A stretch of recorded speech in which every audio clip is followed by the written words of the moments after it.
What happens when you finally step out of the heavy silence of survival mode and you end up falling face first in the mud? Welcome back to Choose Purposeful. As you can see, I've traded my porch for a slightly different view this week.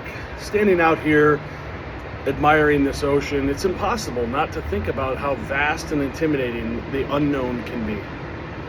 Last week was incredibly heavy. We stood on the porch with young Rolli as his entire world shattered. But you cannot stay on the porch forever.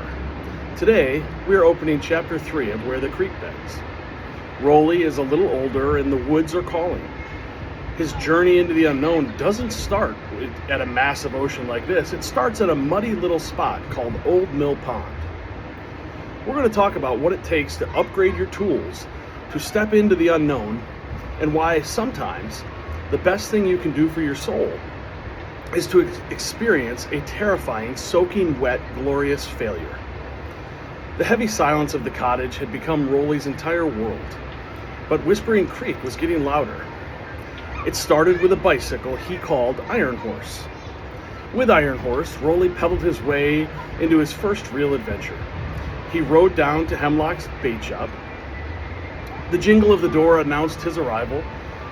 It was there that Rolli got his first real upgrade, trading in his makeshift shoelace for an actual fishing line.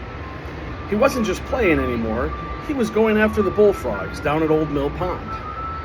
But adventures rarely go to plan.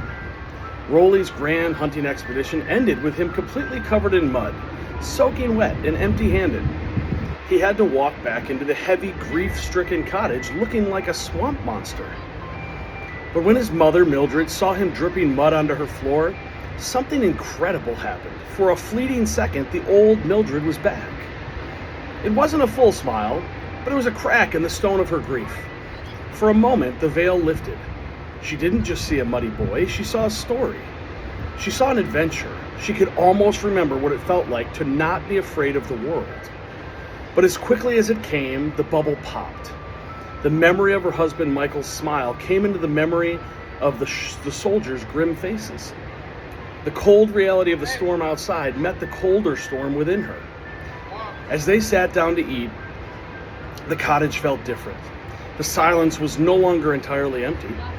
It was filled with the echoes of the day, the jingle of a bait shop, the deep thrum of a bullfrog song, the gravelly rumble of an old man's voice, and the thrilling, terrifying splash of glorious failure. Are you staying stuck in survival mode because you're afraid to get muddy? In this chapter, young Rolli finally steps out of his grieving silent house to go catch bullfrogs. He ends up completely covered in mud, soaking wet from massive failure, but when he walks back into that silent house, he brings the echoes of life back with him. When you are trying to step into a new chapter of your life, you have to use your tools to embrace the mess.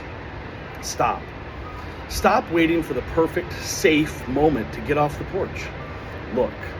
Look for small upgrades around you. Trade in your shoelace for some real fishing line. Listen. Listen to the echoes of life, telling you the world is still turning. Feel. Feel the mud. Feel the glorious failure. Let yourself experience the messiness of being alive. You aren't meant just to survive the storm. Eventually, you have to go out and make a splash. Rolli didn't catch his bullfrog, but he caught something much more important. He caught the rhythm of life again. So let's make a deal this week. I want you to go out and risk glorious failure.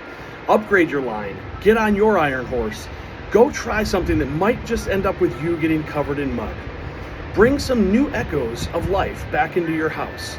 Next week, we'll turn the page to chapter 4, where Rolli's adventures start teaching him lessons that no classroom ever could. If you know someone who has been stuck on the porch too long, please share this video with them and invite them to jump in. May you find the courage to step out of the heavy silences this week. May you trade your shoelaces for real fishing line. And whether you are facing a massive ocean or a muddy pond, may your house be filled with the thrilling, beautiful echoes of glorious failure. Stop, look, listen, feel. Choose. Do the work. Practice gratitude. Harness peace. Feel the calm. Spread positivity and choose purposeful. I'll see you next week.